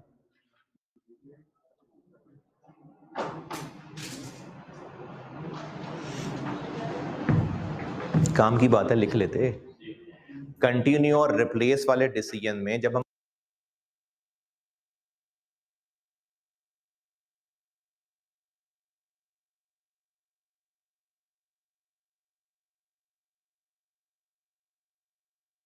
कंटिन्यू ऑप्शन रिप्लेस ऑप्शन को अलग अलग सॉल्व कर रहे हैं,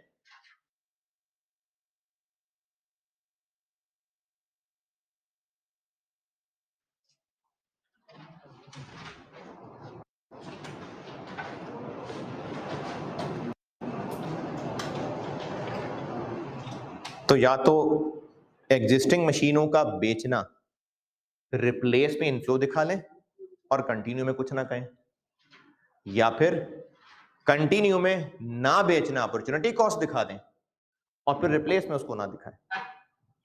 दोनों में से कोई एक काम कर लें। इसे एक और एंगल से देखा जा सकता है कि जब मतलब ये बचपन की बात है, कॉस्ट अकाउंटिंग पढ़ते हुए सलाउद्दीन साहब ने एक चीज़ बताई थी कि आप डिसीजन का सोचो, क्या इस डिसीजन को करते हुए इस डिसीजन को लेते हुए आपको ये कॉस्ट इनकर करनी है कि नहीं करनी। जब हम कंटिन्यू करेंगे तो ये तो नहीं कहेंगे अब एसेट नहीं खरीदेंगे, मतलब एसेट खरीदना कंटिन्यू करने के लिए कंडीशन नहीं है, रेलेवेंट नहीं है। और जब हम रिप्लेस कर रहे हैं तो अगर रिप्लेस कर रहे हैं तो पुराने को बेचेंगे और रिप्लेस करेंगे। हाँ ठीक है, ऐसे उसकी रेलेवेंस है, ठीक है, कर लें। तो या तो उसको रिप्लेस में बेचना इनफ्लो दिखा दें और कंटिन्यू में ना दिखाएं, या फिर यहां ना दिखाएं। अच्छा, मैं 11.9 की बात कर रहा हूँ, 61 की बात नहीं हो रही, बात 11.9 की हो रही है कि यहां इनफ्लो नहीं दिखाना, ना दिखाएं, कंटिन्यू में 11.9 का आउटफ्लो दिखा दें एज एन अपॉर्चुनिटी कॉस्ट। तो दोनों में से जो भी कर लें ठीक है।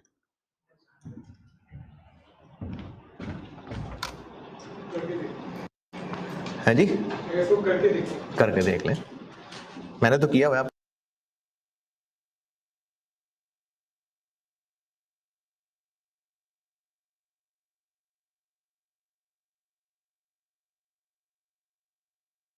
करके देख लें।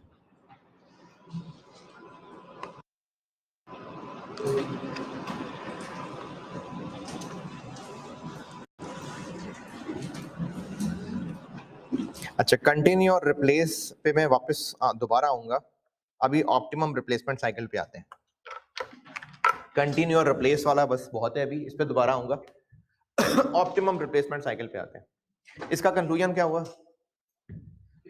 कि ऑप्शन 2 बेहतर है क्योंकि इसकी कॉस्ट कम पड़ रही है, और इसका पार्ट बी बाद में सॉल्व करूंगा जब सेंसिटिविटी पढ़ा दूंगा। ये सारा नोटेड।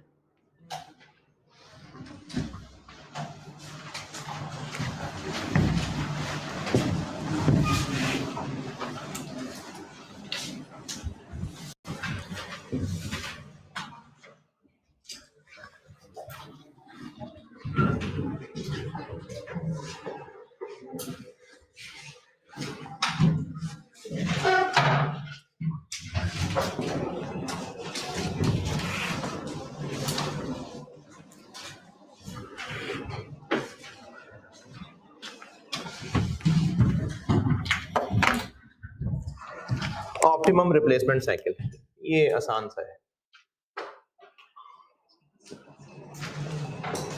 लेकिन इसमें अगर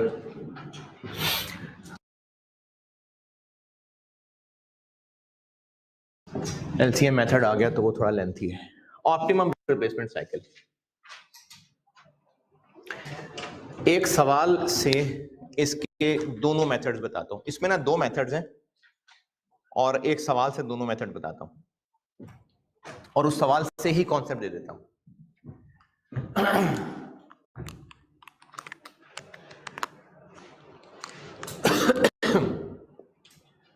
इसको सॉल्व करने के 2 मेथड्स हैं। अच्छा, ऑप्टिमम रिप्लेसमेंट साइकिल में दोबारा बता देता हूं। ऑप्टिमम रिप्लेसमेंट साइकिल का मतलब यह है कि एक एसेट को हमने खरीदना है, यूज करना है, ये फैसला हो चुका है। एक प्रोडक्ट लॉन्च करना है, उसके लिए प्लांट लगाना पड़ेगा, ये हो गया फैसला। पहले इन्वेस्टमेंट डिसीजन किया होगा, एनपीवी पॉजिटिव आई होगी, हो गया फैसला कि वो प्लांट हमने लगाना है। अब क्या फैसला करना है कि अब उसको कितनी दफा बाद रिप्लेस, कितनी देर बाद रिप्लेस किया करेंगे, हर 5 साल बाद, हर 7 साल बाद, हर 8 साल बाद। तो ये हमने फैसला करना होगा हर पॉसिबिलिटी को कंपेयर करके। जैसे मैनेजमेंट सोच रही है कि 5 साल बाद नहीं, मेरे ख्याल में 7 साल ठीक है, चलो 9 साल कर लेते हैं। अब 5 वर्सेस 7 वर्सेस 9, इन 3 में से किसको बेहतर साइकिल रखा जाए, ये ऑप्टिमम रिप्लेसमेंट साइकिल है।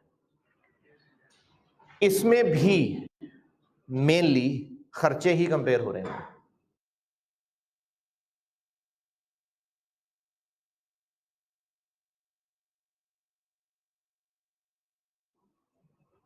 क्योंकि हर 5 साल बाद रिप्लेस कर लें, हर 7 साल बाद रिप्लेस कर लें, हर 9 साल बाद रिप्लेस कर लें, यूज तो हमेशा ही होता रहेगा ना। तो जब हमेशा यूज होता रहेगा तो प्रोडक्शन भी होती रहेगी। देखें, हर 5 साल बाद रिप्लेस करें, हर 7 साल बाद रिप्लेस करें, तो यूज तो होता ही रहेगा ना। 5 साल बाद, 5 साल बाद, 5 साल बाद कंटिन्यूस यूज होता चला जा रहा है। 7 कंटिन्यूस यूज होता जा रहा है, तो यूज तो होता ही चला जाएगा, प्रोडक्शन होती ही जाएगी। इसलिए इसमें भी मेनली हम खर्चे ही कंपेयर कर रहे हुआ करेंगे। इसके 2 मेथड्स हैं। एक कहलाता है ईएसी, इसको कहते हैं इक्विवेलेंट एनवलाइज्ड, या एनवल भी ठीक है, कॉस्ट। और एक कहलाता है एलसीएम मेथड। ये कहीं 4वीं 5वीं में पढ़ा होगा आपने LCM. LCM least common factor, HCF होता है highest common factor, LCM least common multiple. और जो उर्दू स्कूल के पढ़े हों, ज़ोज़ाफिकल, वो जो अकल में नहीं आता था, ज़ोज़ाफिकल। और एचसीएफ क्या होता है? उर्दू वालों से पूछ रहा हूँ, उर्दू वालों से। आधे आजम, आधे आजम है क्या हुआ? जिन्होंने रियाजी पढ़ी है उनसे।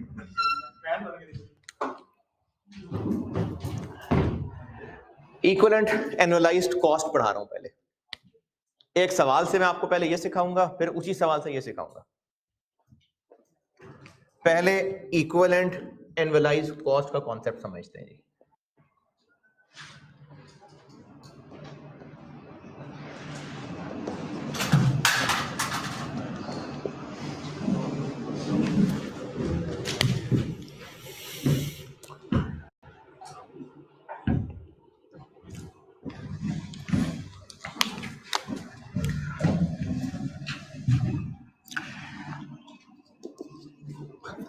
इक्विवेलेंट एनवलाइज्ड कॉस्ट का कॉन्सेप्ट समझा रहा हूं, और इस कॉन्सेप्ट को समझाने से पहले मैं इसका एक आसान वर्जन पहले आपके सामने ला रहा हूं। यानी इसमें तो डिस्काउंटिंग होती है, मैं आपको इसका बस कॉन्सेप्ट समझा दूं बगैर डिस्काउंटिंग के, फिर ऑफिशियली बताऊंगा कि इक्विवेलेंट एनुअलाइज्ड कॉस्ट क्या होती है। पहले इसका जो बुनियादी कॉन्सेप्ट है वो मैं डिस्काउंटिंग को इग्नोर करके आप तक पहुंचा दूं उसका कॉन्सेप्ट। ये मिसाल अगर समझ भी लें तो काफी है, अगर मर्जी है ना लिखना हो तो। एक प्रोजेक्ट मिला है, कोई डैम कंस्ट्रक्ट कर रहा है, और उस कंस्ट्रक्शन कंपनी को वहां पर एक साइट ऑफिस बनाना है, और वहां पर जो साइट ऑफिस बना लेंगे फिर वो चलता ही रहेगा हमेशा, फिर उस प्रोजेक्ट के लिए है बस, उसके बाद छोड़ देंगे। तो अब वो प्रोजेक्ट है 3 साल का, और 3 साल के बाद बस उठाना है हमने वहां से। तो जो प्रोजेक्ट ऑफिस चाहिए वो हमें कितने साल के लिए चाहिए? 3 साल के लिए। हमारी जरूरत ही 3 साल की है। उसके लिए हमें बिल्डिंग्स ढूंढनी थी, तो उस इलाके के करीब जो बिल्डिंग्स मिल रही थी किराए पे, 2 ऑप्शंस थी। एक ऑप्शन थी, बिल्डिंग वाला कह रहा था कि मैं आपको 3 साल के लिए किराए पे देने को तैयार हूं, और मैं आपसे इसका 3,60,000 रुपए लूंगा टोटल 3 साल के लिए टोटल। और दूसरा कह रहा है कि भाई हम 4 साल से कम नहीं दिया करते बिल्डिंग, 4 साल के लिए बिल्डिंग लेनी है तो लो, वरना नहीं, हम तो 4 साल के लिए बिल्डिंग देंगे। और वो इन 4 साल के लिए, और आप आगे किराए पे नहीं दे सकते, और वो इन 4 साल के लिए टोटल 4 लाख रुपए मांग रहा है। मिसाल दोबारा, हमें एक प्रोजेक्ट ऑफिस 3 साल के लिए अरेंज करना है, और उसके बाद छोड़ देंगे वो जगह, यानी ये रिपीट नहीं होना ये काम। 2 ऑप्शंस हैं, एक हमें 3 साल के लिए बिल्डिंग दे रहा है टोटल 3,60,000 रुपए के लिए, और एक हमें 4 साल के लिए बिल्डिंग दे रहा है, उससे कम के लिए नहीं मिल रही थी, 4 लाख रुपए के लिए। कौन सी ऑप्शन को सिलेक्ट करें? 360 को है? वो पर ईयर 120 पड़ेगा, ये पर ईयर 1 लाख पड़ेगा। तो 4 साल पे देखिए कर लेंगे प्रोजेक्ट, 4 साल का कर लेंगे। प्रोजेक्ट 3 साल का है, 3 साल में डैम बना के बस हम दे देंगे। अगर मगर क्या, सामने लिखा हुआ है सारा बस।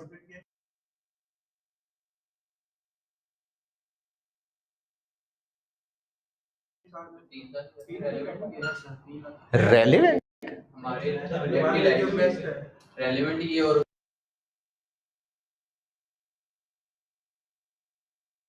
क्यों हम 1 साल का एक्स्ट्रा खर्चा करते हैं? लेकिन वो में 1,20,000 पर ईयर पड़ रहा है, ये 1 लाख पर ईयर पड़ रहा है। प्रोजेक्ट के पॉइंट ऑफ व्यू देखना है ना, हमारे अपने यूज के लिए। हाँ, अगर हमने सीए करने के लिए रहने 3.5 साल है या आर्टिकलशिप, हाँ, तो हम यहाँ 4 साल करें, अगर वो ऊपर महंगी पड़ रही है 20,000 भी महंगी, जब हमने उसके बाद यूज ही नहीं करना, अगर बेनिफिट नहीं ले सकते। हाँ, हाँ, हाँ जी, 3 साल नहीं, मैंने कहा डिस्काउंटिंग अभी रहने दे, पीवीसीबी पे नहीं जाए। अगर वो 30 चाहते हैं, अगर इसको आगे ग्रांट ऑप्शन हो देने का तो फिर नहीं, और नहीं है ऑप्शन। अगर वो 360 से कम हो तो हो होगा, लेकिन हाँ 1 साल जाया होगा, लेकिन वो 1,20,000 पर ईयर पड़ रहा है, ये 1 लाख पर ईयर पड़ रहा है। प्रोजेक्ट में देखें, प्रोजेक्ट इसी तो प्रोजेक्ट को देखेंगे। देखिए एक बात हो सकती है कि अगर हम उस साल के हमारे पास इतना एक्सपेंस ही ना हो, तो हम 1,20,000 कैसे दें? लाख के अगर हमारा एक्सपेंस का वो बन रहा हो, तो फिर उसको फिर सारों को कैश को दोबारा बोलो, मैं मिस करके अब सुनी नहीं बात। मतलब कि 1,20,000 पर मंथ पर ईयर देना है, पर ईयर पड़ रहा है, देने तो दोनों लमसम है,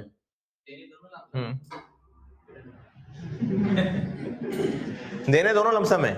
यानी उसने कहा टोटल मुझे 4 लाख चाहिए, उसने कहा टोटल 3,60,000 चाहिए, तो 360, लेकिन वो तो पर ईयर महंगा पड़ रहा है,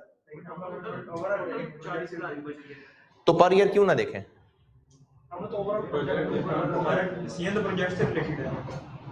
ओवरऑल हमने कैश भी लमसम। सिर्फ आप इस वजह से कह रहे हैं कि वो 3 साल के लिए जगह मिल रही है, 4 साल के लिए मिल रही है, सिर्फ ये रीजन है? यानी अगर ये 3 लाख का मिल रहा होता 4 साल वाली। तो फिर 4 साल वाला कर लेते, लेकिन हमें तो चाहिए 3 साल के लिए। सस्ता है। सब लोग एग्रीड ही होना चाहिए। इधर हाँ जी 360 सारे बिल्कुल ठीक है, बिल्कुल ठीक है। देखें आपने अगर एक काम करना ही एक दफा है, या तो आपने रोज ऑफिस जाना हो और उसके लिए रक्शे से पिक एंड ड्रॉप की बात करनी हो, क्योंकि आपने रोज जाना है, फिर तो आप उसके पैसे को कंपेयर करेंगे मुझे पर डे कितना पड़ रहा है, क्योंकि रोज जो जाना है तो कंपैरिजन बनाने के लिए आप पर डे कंपेयर कर लें। लेकिन जब जाना ही एक दफा है, जब काम करना ही एक दफा है, तो फिर तो हम सिंपली देखेंगे टोटल खर्चा कहां कम पड़ रहा है। तो जब हमने ये काम करना ही एक दफा है, रिपीट होना ही नहीं है, तो फिर जरूरत ही नहीं है इसको पर ईयर करके देखने की, क्योंकि वंस है ये प्रोजेक्ट, तो उसमें देखेंगे खर्चा कम कहां पड़ रहा है। लेकिन अगर ये मिसाल कुछ ऐसे होती कि हम एक ब्रांच ऑफिस बनाना चाह रहे हैं और इस ब्रांच ऑफिस ने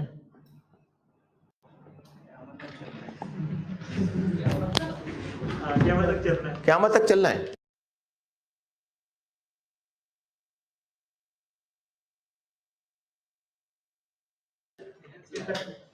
इनडेफिनेट। अब ये ऑप्शन होती तो अब इस ऑप्शन को लेते, क्योंकि 4 साल बाद फिर दोबारा 4 साल, फिर 4 साल बाद फिर दोबारा 4 साल, फिर 3 साल बाद फिर दोबारा 3 साल। अब इन्होंने रिपीट होना था, तो रिपीट होना था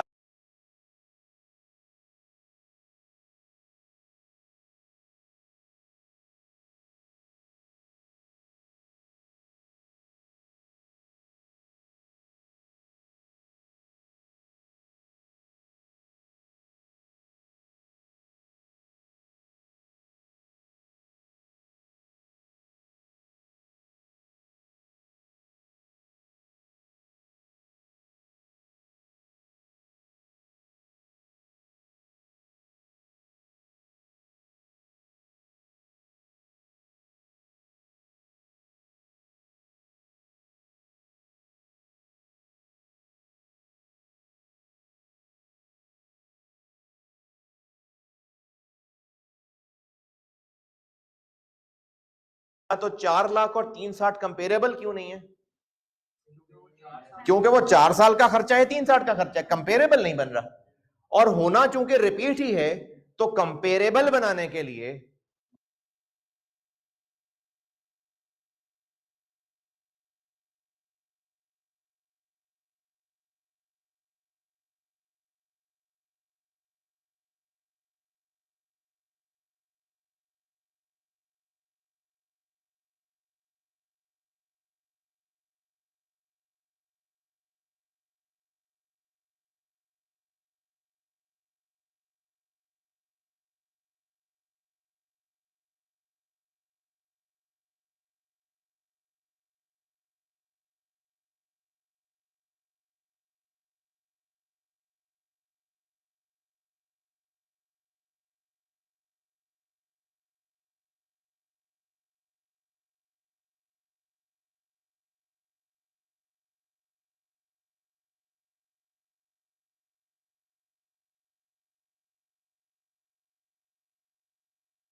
क़यामत तक चलना है, इनडेफिनेट।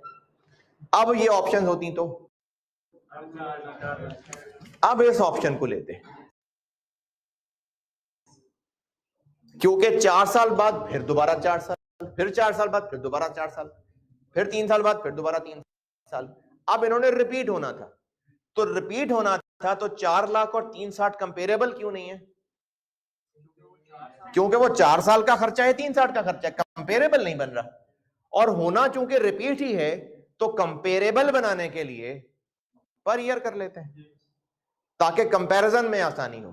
ये इक्विवेलेंट एनुअल कॉस्ट का कॉन्सेप्ट है कि वो काम जो रिपीट होते ही रहना है, लेकिन जिन ऑप्शंस को कंपेयर करना है उनकी टाइमलाइन डिफरेंट है, जिन ऑप्शंस को कंपेयर करना है उनकी टाइमलाइन डिफरेंट है, तो उनको कंपेरेबल बनाने के लिए उनकी एनुअल कॉस्ट निकाल के कंपेयर करना है। ये इसका कॉन्सेप्ट है। अब असल में करना कैसे वो फिर मैं आपको ऑफिशियली फार्मूले से पढ़ाता हूं, लेकिन इसके पीछे कहानी यही है कि वो ऑप्शंस जो रिपीट नहीं होनी है, टाइम पीरियड होता रहे डिफरेंट। कल वाले सवाल में प्रपोजल 1 प्रपोजल 2 बोल्ड करके लिखा हुआ था कि नहीं होनी रिपीट, तो बस एक 3 साल का था, एक 2 साल का था, हमने फिर भी उनकी एनपीवी कंपेयर कर ली। लेकिन अगर वो रिपीट होने वाले होते तो उसको फिर हमने ऐसे सॉल्व करना था। तो वो ऑप्शंस जिन्होंने रिपीट होना ही नहीं है, तो फिर उनका टाइम डिफरेंट होने से फर्क नहीं पड़ता, हमने देखना है टोटल खर्चा कहां कम है। लेकिन अगर रिपीट होना है तो फिर इस 360 और 4 लाख को कंपेयर करके फैसला नहीं करेंगे। कैसे करेंगे? 1,20,000 और 1 लाख को कंपेयर करके। ये इक्विवेलेंट एनुअल कॉस्ट का कॉन्सेप्ट है। ये कॉन्सेप्ट समझ आ गया तो आगे बढ़ता हूं। हाँ जी, ये रिपीट वाली बात कि अगर रिपीट नहीं होनी और मल्टीपल ऑप्शंस कंपेयर कर रहे हैं तो फिर तो टाइम पीरियड डिफरेंट होना मैटर नहीं कर रहा, हम देखेंगे कि जो सस्ता पड़ेगा। लेकिन अगर एक चीज रिपीट होनी है और उसमें कंपैरिजन होता तो उसको हम कंपेरेबल बनाने के लिए पर ईयर कॉस्ट निकालते, फिर उस पर ईयर कॉस्ट को कंपेयर करते। ये इक्विवेलेंट एनुअलाइज्ड कॉस्ट का कॉन्सेप्ट है। अगर इस मिसाल को, इस कहानी को ना लिखना हो तो भी कोई मसला नहीं है, जो फार्मूला बता दूंगा करना तो ऐसे ही है। बाकी अगर आप ये कहानी अपने अल्फाज में कुछ 2-4 लाइनें लिखना चाहें तो लिख लें।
हाँ जी।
हाँ जी, कहानी लिख ली। चलें, इसको फिर मैं ऑफिशियली फार्मूले को मैं लेक्चर 17 में कंटिन्यू करता हूँ। बस ठीक है, 16 बस।